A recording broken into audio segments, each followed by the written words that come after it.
So hello everyone and welcome to the second hour of today's live content during the Water for Food Global Forum.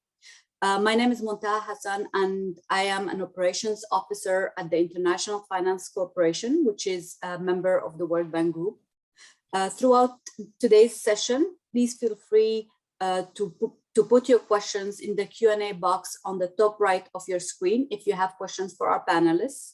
We will try to address as many of them as possible. We have 1 hour, so it will probably go very fast. So let's get started. And today's subject is about innovation and entrepreneurship. And we thought that it would be very important to include a discussion about farmer-led irrigation. And today's session is about that. But first, I would like to introduce Mark Smith to provide a brief opening to this session to get us started.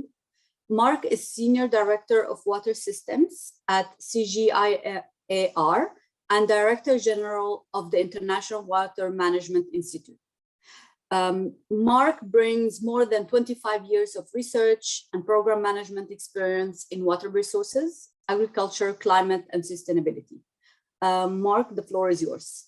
Thank you, Muntaha. And I'm also very happy to be able to join the event today and help kick things off.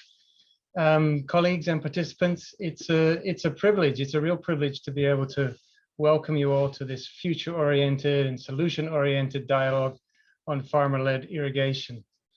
And in a very real sense, the future is now. The future in which the development of farmer-led irrigation will have to flourish is coming faster than we thought. Before us, we see the emerging world in which we have to tackle global food and nutrition goals. And it is one with many challenges, and inescapably climate change looms large. In August, the IPCC launched its latest report on climate change, and it sends a clear and powerful message, a sobering message, that the climate is changing now and action is urgent. It tells us that floods, extreme precipitation and droughts, and water scarcity we've witnessed in 2021 are a warning, and that the changes in the water system that are underway are just the start. Water management and water resilience have therefore never been more important. For smallholder farmers in Africa facing this future, with these odds, farmer-led irrigation is an absolutely vital tool for building resilience to what lies ahead. And in that context, it's not surprising that in our research at IMI, we have observed that farmers are already investing in water to adapt to climate change. We've seen that these farmer-led investments in irrigation are informed by both their water needs and by the markets for which they produce. As a result, supporting innovation and entrepreneurship by smallholder farmers to help them build successful, climate-resilient livelihoods depends on overcoming barriers to investment by farmers in water solutions and on the functioning of agricultural value chains. Our assessments at IMI, based, for example, on the partnerships that we have through USAID's Innovation Lab for Small-Scale Irrigation, is that seizing the opportunities of farmer-led irrigation rests on 4 fundamental needs. First, a systemic approach to innovation and adaptive scaling, which goes beyond putting pumps in fields. And therefore, second, strengthening the enabling environment of policy, value chains, and inclusion to amplify scaling. And third, national multi-stakeholder platforms to overcome systemic barriers, such as we're leading in Ethiopia alongside the 2030 Water Resources Group. And finally, fourth, building the capacity of the next generation. And this we are doing with private and public sector partners by rolling out innovation scholarships, for example, to support young entrepreneurs and innovators. We see clear signals of success to build on. For example, in Ethiopia, we supported the Ethiopian government in policy changes to catalyze farmer-led irrigation in reducing taxation on irrigation hardware. With support from the TAT program of the African Development Bank, we have developed a tool for assessment of the enablers and the hinderers to guide pathways for scaling of irrigation. We've launched an online suitability mapping tool for solar irrigation, and we're now combining this with water accounting to quantify the boundaries of sustainability for irrigation scaling. With our private sector partner, PumpTech, we've been testing the bundling of solar pumping technology, and tailored financing in Ghana to reach those who normally can't afford this technology. And also in partnership with the private sector companies, our work together is resulting in new credit risk assessment tools that open access to financing to resource poor clients and women in Ethiopia, Ghana, and also now soon in Mali. So to close with these few minutes of introduction, I want to emphasize that here at IMI, our business, it doesn't stop with research and generating knowledge. Our job is to work with partners to catalyze and drive change. As we do so, our view on farmer-led irrigation is clear. It brings critical opportunities. Farmer-led irrigation brings critical opportunities to empower smallholder farmers as innovators and entrepreneurs, able to adapt to climate change and create a food and nutrition secure future. Therefore, to all participants, your participation and collaboration in catalyzing change for farmer-led irrigation development is hugely valuable. And I wish everyone a productive session and dialogue that moves this joint endeavor forwards, because it really never has been more urgent. And I thank you. And back to you, Montaha. Many thanks, Mark, for those great remarks. So today's session brings together development experts in research, policy, and implementation to discuss how they envision farmer-led irrigation development in the future, in order for all of us to effectively contribute to global food and nutritional goals by 2030. But before we begin, and before I start asking them a few questions, I'd like to introduce our 5 panelists. Mofat Gugi is Supervisory Agriculture Development Officer at USAID.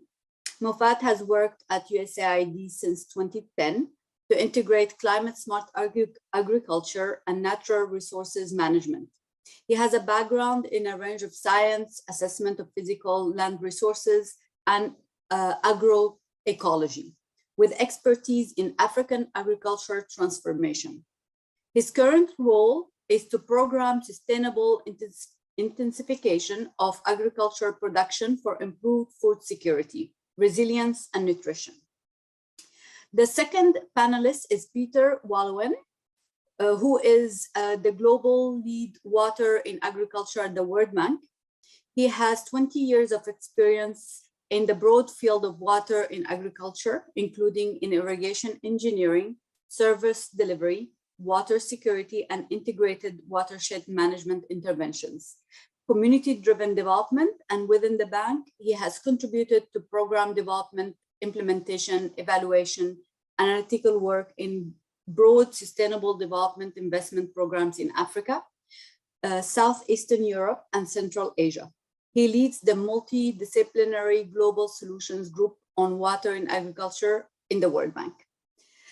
Bansi Mati is a professor at Jomo Kenyatta University of Agriculture and Technology and chairperson of the Association of Irrigation Acceleration Platform in Kenya. Bansi is passionate about agriculture water management and has dedicated her life to this through capacity building, research, consultancy, development projects, knowledge sharing, and serving on various boards. She has published extensively over 170 publications and is active in promoting best practice for water management in Africa. Michelle Kurian is CEO of the Harvest Fund. Michelle currently serves as the executive director of the Harvest Fund, a Zambian social enterprise. It finances women's cooperatives with inputs and solar-powered technologies, including irrigation and cold storage, and aggregate and resells their cooperatives' produce.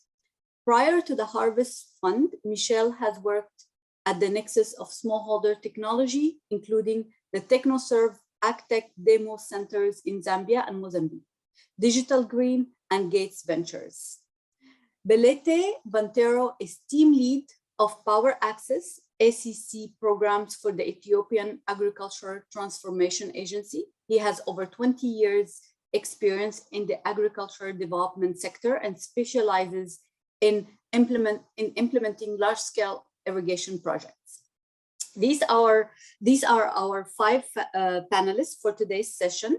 And I will start with asking a few questions, and I will give the name of the panelists that can answer first, but please feel free to jump in, to add, to comment to your panelists or our colleagues' responses. So my first question, and I think I will start with you, Bansi. Do you think farmer-led irrigation that is being adopted is making an impact? How do you know? And what is working and what is not working based on your experience? I think, and I'm sure that at least in my country, Kenya, we have done the research that farmer-led irrigation is what is growing faster than traditional scheme-based irrigation. This is guided by, some recent work I've done, this Center for World Bank and for others, and as part of my research, visiting farmers, in particular, where these projects actually, I discovered this almost by accident, tracing the technology adoption, like drip irrigation, like solar powered irrigation. Then you find that there is a lot of unknown, they are not in the databases, because I've also gone through the databases held by our National Irrigation Board, by our government, county governments. I can give you a whole list of all the 47 counties and what they say about irrigation. The majority of what they have is traditional scheme-based irrigation, which have been there and even which are being developed. So the farmer-led irrigation here in Kenya, we also include not necessarily individual, but small-scale irrigation in which the government or National Irrigation Board or also donors and others have had minimal, if any, input in their setting up and in their running.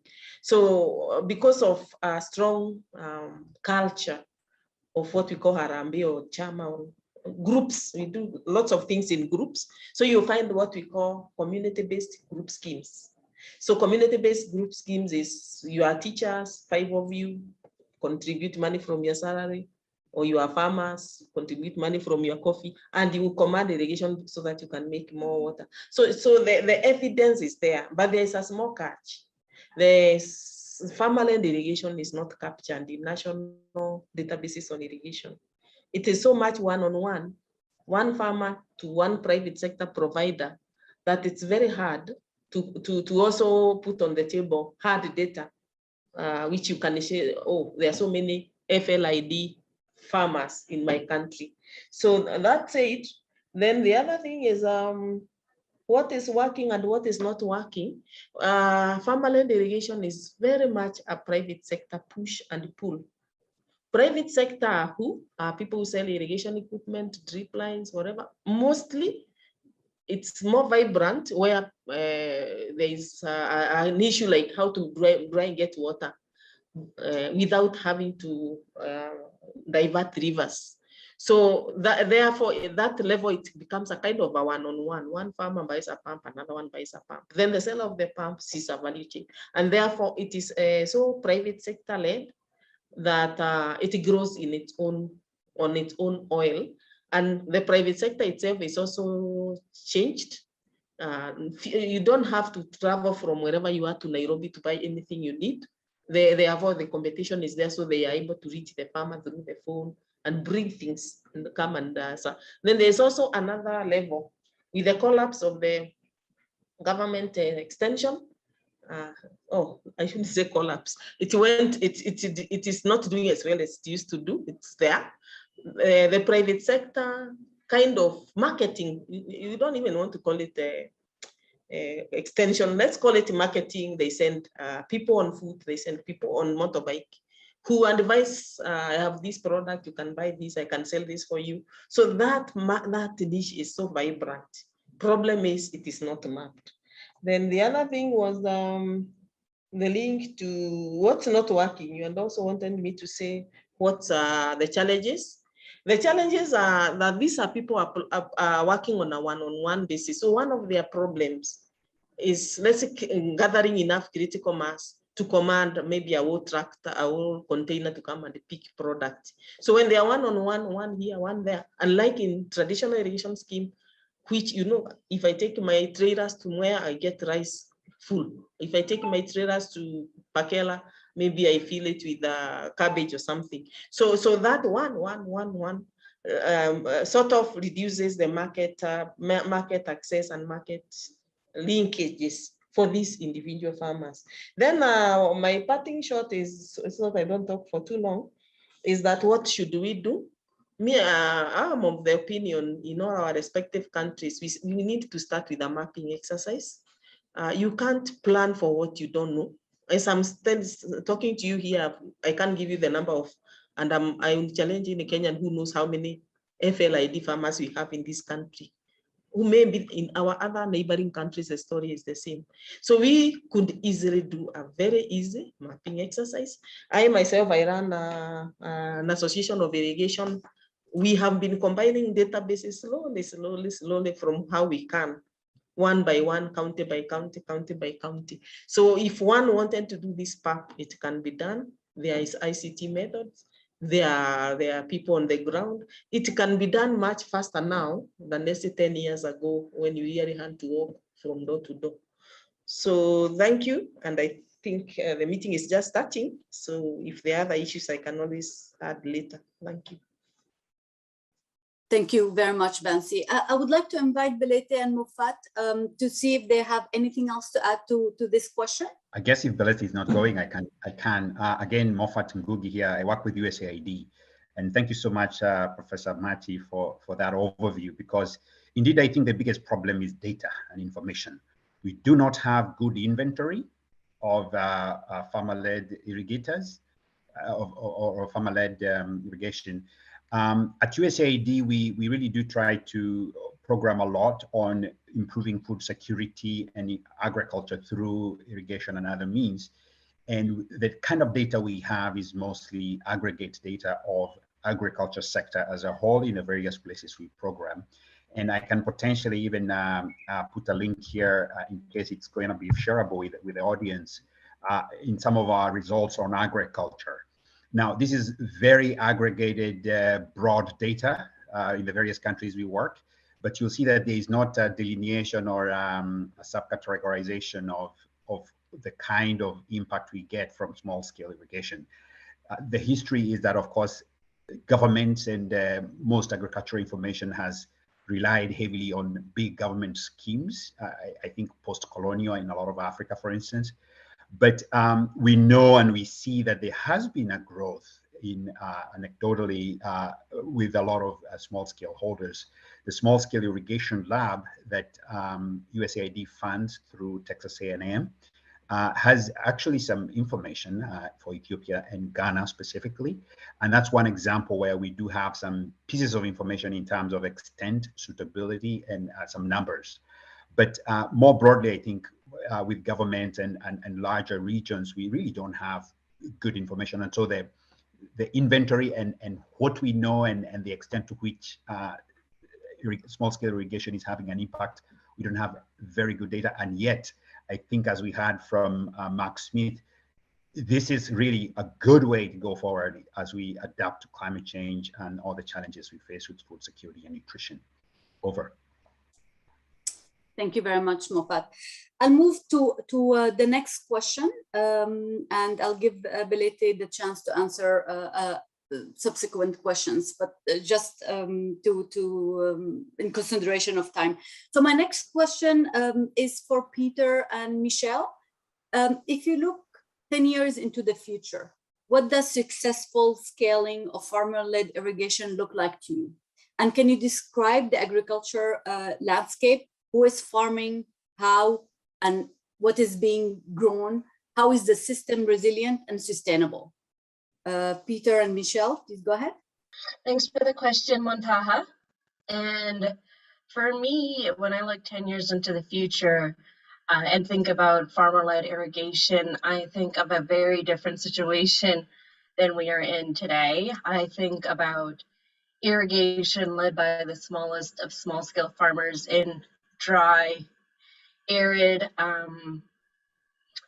very poverty-stricken or crisis areas such as Mali or Mozambique and Zimbabwe, and that the irrigation is also reaching hard-to-reach populations, those who are 10 or 20 kilometers or more from the main road,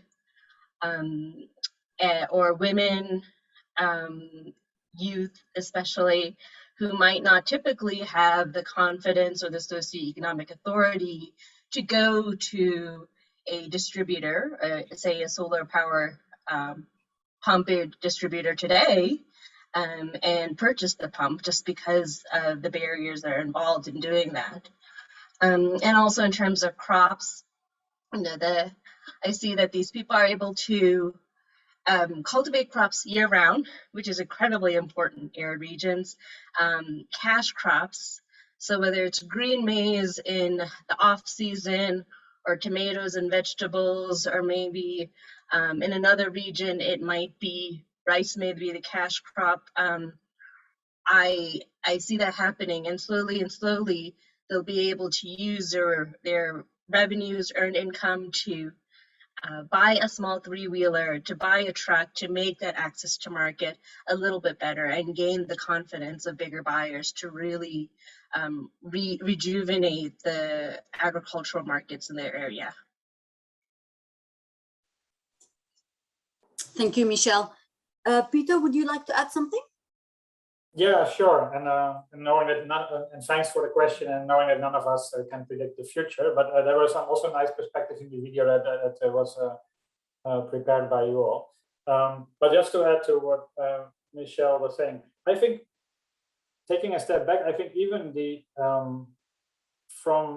I think it will have, what will definitely happen is we will change the way we look at how irrigation is organized and the role of different stakeholders. And I think that is going to be impactful in farmer-led irrigation, but even beyond. And I think that's funny. The first question where you asked, is farmer irrigation being adopted? That's probably even the wrong question. It's not about adopting something that you're leading yourself, right? So that is so it is that kind of thinking of irrigation as something that is led by farmers, which it has always been, and it's not that something that now us here in this call are inventing that. But it's also that governments, hopefully in 10 years, have started seeing themselves more as enablers and regulators rather than as the deliverers of irrigation service, or the providers of handouts that give farmers the chance to irrigate. So I see that, and I see a whole emerging of different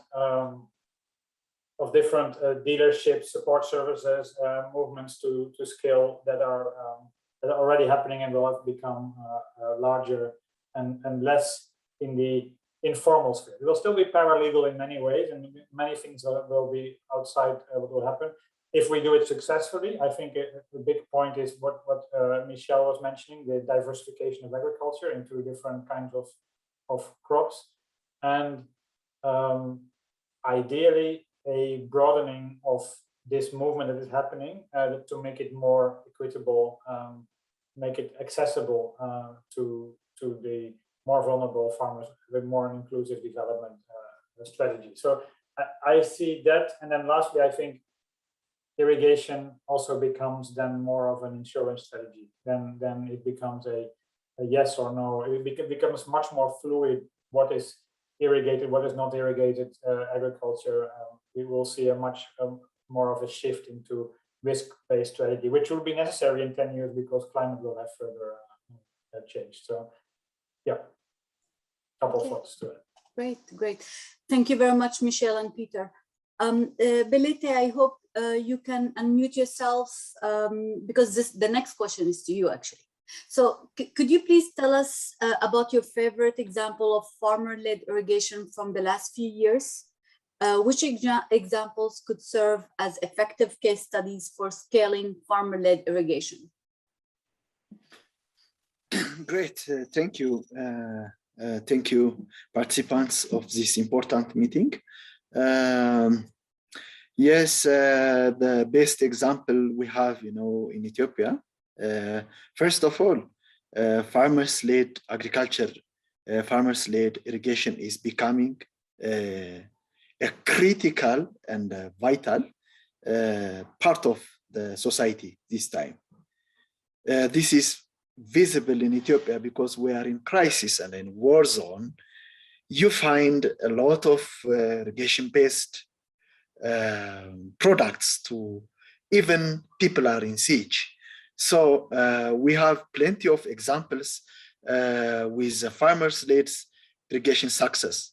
It's no more, back to the private or public or government-led, because we have a lot of inefficiencies, failures, or expectations, dependency syndrome. But this time, because the farmers have an autonomy and practicing the technology by themselves, they are deciding for themselves. So we have a lot of good practices and best practices. When you go to the eastern side of Ethiopia, from, in a long stretch of land, you will find a lot of activities by farmers themselves, driven by the market opportunities of this urbanization, industrialization, population growth. There is high demand for products of horticulture, stimulants, and also, for example, banana.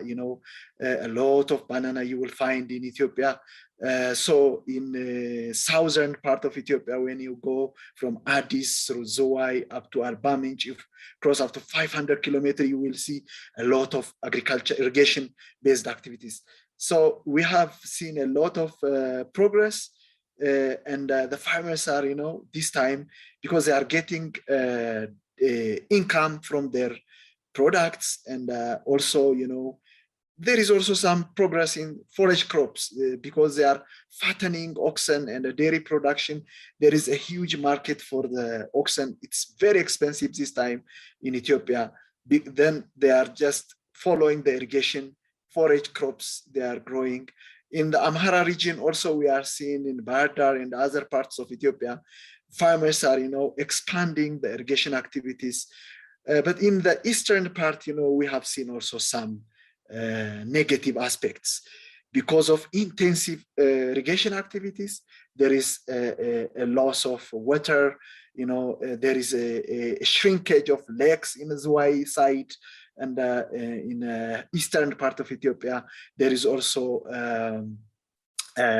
disappearing or shrinking of some lakes like Alamaya and others, because they finish the water.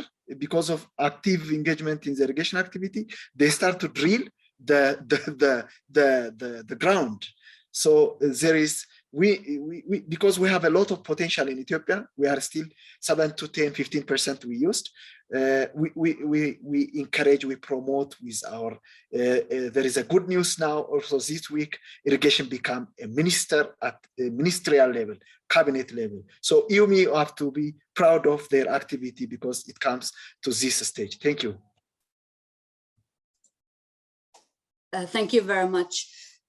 My next question is to Peter, Michelle, and Bansi, and please feel free to add if the other panelists would like to add. But how should actors involved in scaling farmer-led irrigation work together to achieve impact at a larger scale and at a faster pace to reach our goals of 2030? Peter, if you could please start. Sure, and I think that's also answering one of the questions in the chat. But I mean, there is a clear need to overcome bottlenecks in financing. Public financing is not going to be sufficient to scale at the pace at which people want, and the delivery models are too expensive, frankly. And too slow. So there's a paradigm shift that I talked about earlier of thinking about what is the role of a government or a financier in terms of developing irrigation, whether it's supposed to be all supply driven or enabling the growth of local private sector with and communities with their own incentives and build on that rather than replace that with big programs. It's not an either or, but it's an and question. And I do think that there's a lot of parallel work that's happening, right? We have government programs, we have NGO programs, we have research, and there's a lot to be done in bringing that together. Of course, that requires a little bit more transparency, openness, agility from all of us in these stakeholder dialogues to really get to solutions that are scalable and that are working across different platforms and not everybody proud of their own little pump that they have been able to deliver to one farmer, right? So I think that is the model that we need to go to. So a more facilitating government and government facilitating the initiative of private sector, and then financiers enabling that to happen and bringing in the knowledge that is there on how do these things scale and what are the opportunities to make it more broad-based. So that couple of thoughts I would add to this. Thanks. Thank you, Peter. Michelle, would you like to add something? Yeah, I can share something at a very practical ground level. I think it would also answer one of the questions in the chat. What practical measures would you highlight, especially to increase irrigation coverage in Africa? And also where we work in Zambia, but south of Lusaka, so some of the more drought-stricken areas which are in need of farmer-led irrigation. But what we do when we work with the different actors are exactly what Peter has said, but we work with the Ministry of Agriculture at the district level. So we do everything from informing them of our strategy, bringing the extension officers along, involving them in field days. So that's the government side. The private sector actually plays a huge role, both the informal and formal. So private sector, we work with social enterprises such as Vitalite Zambia. They help source with our solar powered pumps, and other Zambian private sector companies. They help with the borehole drilling, and informally are both where we help our cooperatives sell their produce. So just a very quick example of practical measures, as well as involvement of different actors in getting small scale irrigation underway. Thank you, Michelle. And Mofat, would you like to share with us your insights as well on this particular question?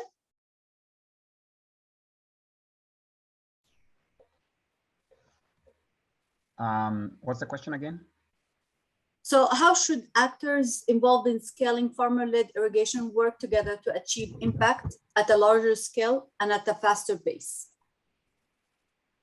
Yeah, I think I would reemphasize the financing question as a big thing that's a deficit.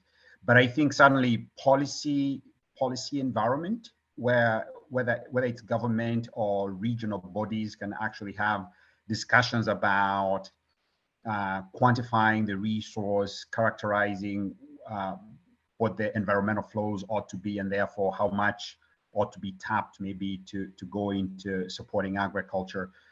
Those are big discussions, I think, that happens at the larger policy scale. But I think the financing and ability, enabling smallholder folks to be able to purchase equipment, simple equipment, and lifting and tapping and distributing water is probably the single biggest issue, really. Over. Thank you very much, Mofat. My next question, I think anybody can answer this one. Please feel free to jump in. So many have been cautious about farmer-led irrigation expansion because it may negatively affect water and natural resources. How can we prevent this? What other risks around farmer-led irrigation should we be paying attention to?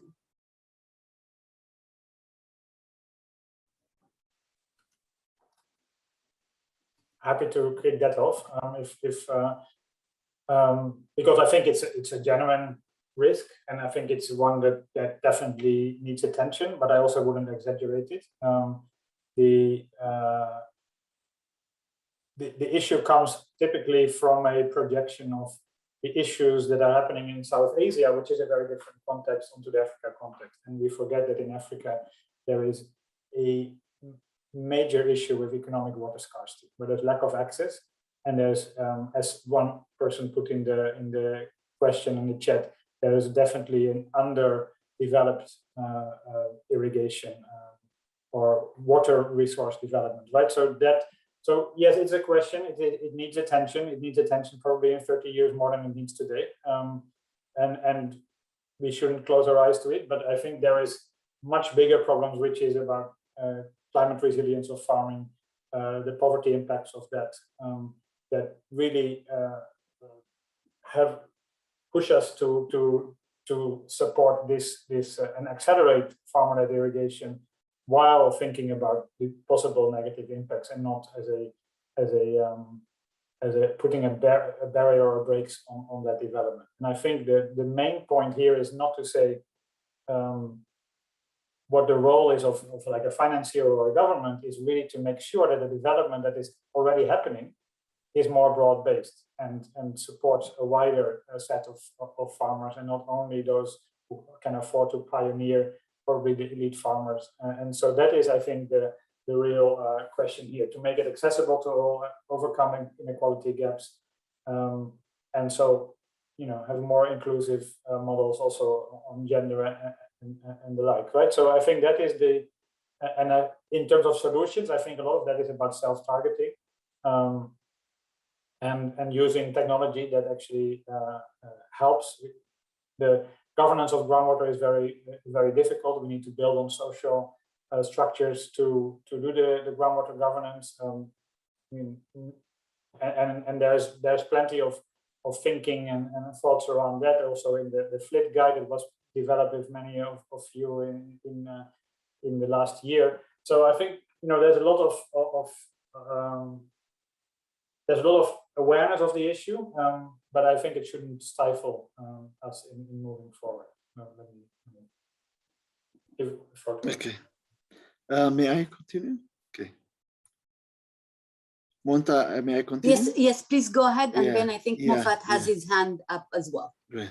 Yeah. Okay. So I just started earlier. I highlighted some impact from the water resource overutilization side in some part, but I mentioned also the farmers-led agriculture is, you know, solving a lot of critical problems in Ethiopian context, because sometimes you cannot reach all the farmers in the rural and in different parts of Ethiopia. We have also a problem with the public-led agriculture or irrigation systems. So, so one of my proposal for mitigation measure is, I actually pasted that in the chat box. A project like this one has to promote this, you know, water-saving, energy-efficient technologies. Also, farmers could be supported by operation maintenance, and also in supply chain parts, some technologies, as well as there is also an issue with respect to the conservation aspect. So we have to inline the conservation aspects, the watershed management aspects, that's undergoing in Ethiopia aggressively.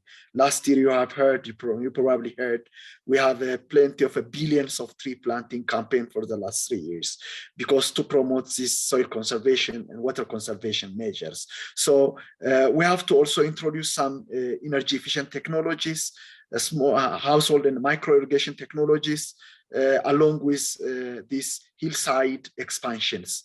And also we have to promote advanced irrigation systems like vertical irrigations. This is how we can mitigate. But a project like this can introduce some mitigation measures. So if it is so, after 30 years, farmers-led agriculture will be, it's a modernized one, and will solve a lot of global problems, which is now also undergoing. Thank you. Well, thank you, Belete. Mofat? Yeah, quickly chime in. I know you're running on time as well. This is a very important question, but I think, as Peter has mentioned, we need to have the right emphasis, because if we're kind of talking about tapping fossil water or deep water, that's not really small scale sometimes. But for a lot of the surface flows, you could have regional constraints in terms of how much water actually is there to be tapped. And I think an example from our small-scale irrigation lab is what they've done on mapping sort of the integrated decision support tools that they have with modeling to really inventory how much water flows in a year, in a season, how much is likely to flow away, how much should be could be captured, sustainably and so on. So there's a lot of work that can be done to characterize that. I think if you kind of have where you don't necessarily have physical constraints, it's also a question of how do you capture the water that does come in so that you're not necessarily losing opportunity. I want to maybe share also another link here for the audience to look at later, a story map of some of the work that we at USAID have done in exactly addressing this issue relating to water resources management sustainably. Thank you. Thank you, Moffat.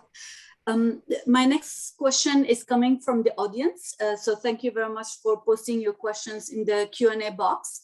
And I would like to invite Bansi or Michelle to answer this one. So given the relative small sizes of most farms in Africa, how feasible is it to implement the sort of irrigation systems to irrigate field row crops? I can answer that. Oh, Bansi, you want to go? Yeah. Okay, you go ahead first. I'll follow up with you. Okay. First of all, irrigating the so-called small piece of land is better than leaving it to rain-fed irrigation. They are small even when they are rain-fed. So it's not about changing the amount of land that the smallholder has. But we all know it will yield 3 to 4 times better, more resilient and all that. So then another thing is that at least in Kenya, the FLID grew on its own wings. So we are going to support something that started slowly. Somebody retired, bought a pump, some people got together and started something together. And I think it's the same story all over, because here this is about farmer-led irrigation. The farmer led it. So what can the rest of us do to make it grow to something bigger? So one of the things, 2 things I wanted to mention. One is here in Kenya, what we have, and we have even pushed it up to policy level, is something we call irrigation platforms. They are actually mentioned in the new irrigation policy, that because we can tell where the traditional irrigation schemes are, they were done through government funding. They are nicely mapped at everything, but we are a bit lost about who else is doing irrigation on individual basis, on small group basis, on own initiative with private sector. So by having county level and then national level innovation platforms, we can capture these people together. The idea, I think, has been proven long ago that the irrigation will not necessarily have to go to the large scale, thousands of acres scale. That can go on, but this other one, they will go hand in hand. It's not a matter of FLID replacing whoever else wants to do 1,000, 10,000 hectare irrigation infrastructure. It is additional to, just like we normally have in our African countries, small shops we call kiosks, and in the big cities we have supermarkets, but it is actually the kiosks which serve the most people. So the same thing with our FLID, it is small, the farmers are small, they are upgrading from rain-fed to irrigated to improve productivity per unit area. So if we look at the productivity per unit area, productivity of food, then we wouldn't care too much whether the farms are even have an acre or quarter acre. So that's how I would put it as way forward in terms of grouping them together and in them being relevant, small as they are. Thank you very much, Bansi. Michelle? Sure. Yeah, I saw this question and I just thought, oh yes, it's very feasible to implement the sort of irrigation systems to irrigate field row crops. However, I don't know who generated the question, but I have to say you cannot imagine the large multi-hectare, multi-acre farms that are irrigated in Nebraska, where this, right outside Lincoln, where this wonderful panel is being hosted. So for example, I know a lot of farmer-led irrigation these days is going towards solar. And actually the solar pumps, even if they lift water from a very deep depth, like 30 meters or shallow depth, such as Future Pump's pump, which is 6 to 10 meters, because the limitations of the pump, you can only irrigate 2 limas, which is or half a hectare or less. And that is quite reasonable for a small-scale farmer who has about 2 hectares anyway.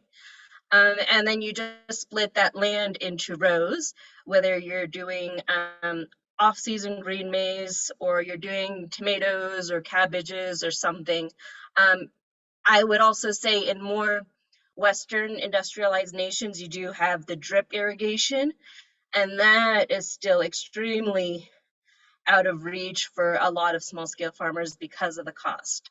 However, in some areas, it might be a little bit more reasonable, such as in India, Southeast Asia, or even Kenya. But I know for the majority of African nations, proper drip irrigation or sprinkler systems are just not there. Thank you, Michelle. This is a question from the audience, and I invite any of the panelists to answer it.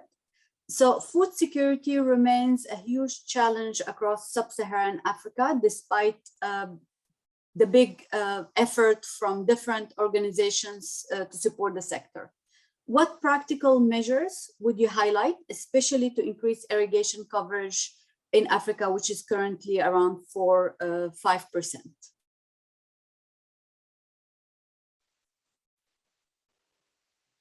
I like how you changed the question from big talk to big effort. I think the question was big talk, and I think that's a fair question. No? I mean, we have these nice panels, and what are we doing about it? So, and there is a lot that needs to be done, and I think I tried to answer that before. I mean, financing is coming up. It takes time to catalyze and scale, because we are all, I think, everybody is learning models from other sectors, right? From the lighting and the electricity sector, from the water supply, small pump sector. In what are models that actually, and we know them by now, but we now have to bring them at scale and work along with governments and NGOs in making those happen. And models is not technologies. I mean, it's not about pushing solar, for sure not. I think the model is about overcoming the bottlenecks that farmers have, and that might be finance. So it might be about de-risking the finance. It might be the technology that's not available. It might be their organization. Somebody asked about farmer cooperatives, and building a system in which they can thrive and they can scale. I mean, that is wherever we have seen this work. That has been the fastest growing. It is not about government thinking where this has to happen and then building it and getting World Bank financing or whoever is financing to then deliver, but really to build a system that responds to needs very quickly. And I think that is the way to go. And I think that was Bansi's point. We have to understand what the problem is before we start running with our solutions. And I think the problem is different in every context, and that is. That takes a bit of time, but and yes, from 4% to many, that definitely is a big question, but we are not going to get there with the traditional approach for sure. So that is the not very concrete answer, but I'm trying to be a bit at the continental level, and this will have different answers in very specific contexts in which we work. Thank you, Peter. My next question is, what are the challenges and potential solutions in achieving small-scale irrigation for hard-to-reach and marginalized populations? And I invite any of the panelists to answer this one.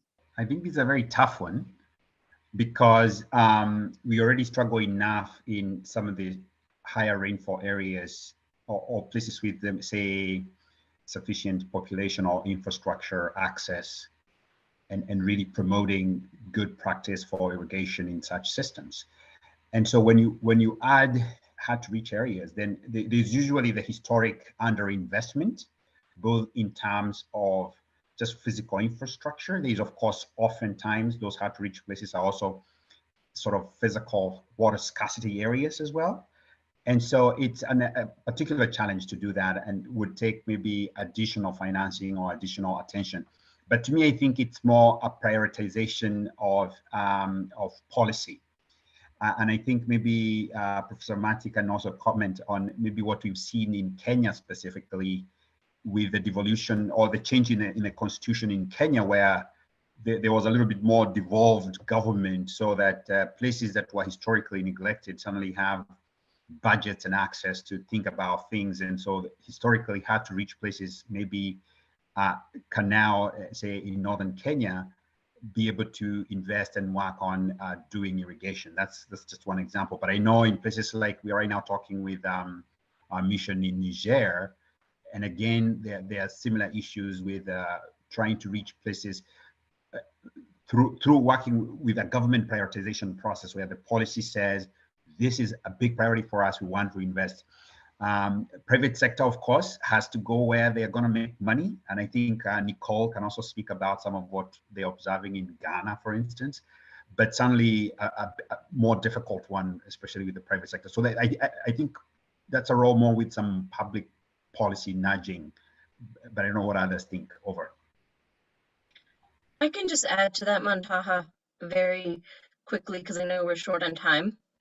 But to build off of Moffat's point, and also this question in the chat about Farmers Association cooperatives, one policy we saw shift in Zambia in the last few years was that it encouraged more formation of women's cooperatives, and in order to qualify for the fertilizer input subsidy program. And so when trying to reach women who are typically underserved in this farmer-led irrigation process, we really found that we had the pick of the litter in terms of choosing cooperatives who are both marginalized, off the main road, in drought-stricken areas, but who had the potential to work together to make good use of a water irrigation system. And I think also you have to meet the challenges, or you have to serve their needs. So in this case, the women had difficulty accessing cash. They, for example, couldn't ask for it from their husbands. So you work around that, and that's what we did at the Harvest Fund, where we said, okay, you can't repay us in cash because you're too far from the ATM, your husband won't give it to you. You can repay us with, if you grow such and such grains and such and such vegetables. So that's one way, very practical way in both working with cooperatives around a policy that gave rise to the cooperatives and around the challenges of hard to reach populations. Thank you, Michelle. So there are other questions that are coming in from the audience. Unfortunately, that's all the time we have for the Q&A session. But before we go, let's hear some closing remarks from Muri. Muri is Agricultural Production and Marketing Officer for the African Union Commission. Muri, please go ahead. Thank you very much, Matoha. Distinguished participant, it has been an excellent presentation. We have had a very vibrant panelist.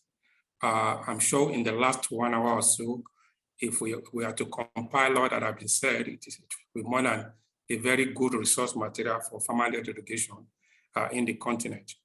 I will not attempt to summarize what they have said. I don't want to water it down. My task is to close the session.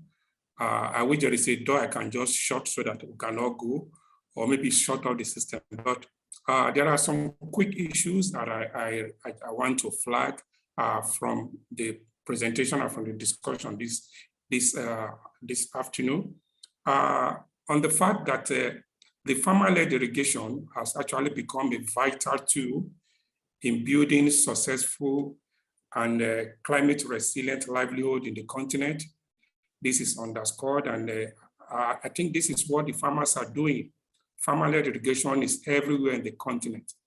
And as far as the farmers are doing it, it goes a long way to show how sustainable it is. The farmers are involved, they are taking charge of their development agenda, and the farmer-led irrigation is key to this. I've also heard a very interesting news this evening from the Kenyan example that the farmer-led irrigation is actually is now a front for farmers' unity in the Harambee flag. I think that is a good report. Also from the Ethiopian experience, that farmer-led irrigation is actually now being used for further production in livestock breeding. These are good indicators, and I think the future is very bright for farmer-led irrigation, and the panelists have really stressed this. The issue of underestimation data, I think that one is key. I actually believe that what is being reported is lower than what is practiced. The farmer-led irrigation is very deep in the continent. In terms of the inclusive nature, yes, it cuts across social and economic scale. Women, youth, they are all involved, and it is something good. At the continental level, the African Union Commission also identified farmer-led irrigation development as one of the key development pathways for agricultural water management in the continent. And this goes a long way to buttress the fact that we can't but look at this sector and see how we can scale farmer-led irrigation. Distinguished participants, I want to close the session here. I thank you all for this time. I'll hand over to Montaya. Thank you. Thank you very much, Maureen. I'd like to thank all our speakers for their participation in this interesting discussion. You'll see a poll on the right-hand side of your screen asking you to provide feedback on your experience. Of course, your response helps us continue to get better and further improve these sessions. Also, be sure to check out the forum schedule for other upcoming live and on-demand sessions this month. I'd also encourage you to join the Water for Food workspace on Slack to continue this very important discussion. You will see the link momentarily in the chat box. If you missed any part of this session, it will be archived soon in the on-demand section of this attendee website, and I'd encourage you to view some of the other on-demand sessions as well. It was a pleasure joining you today. Thank you very much again, and have a great day.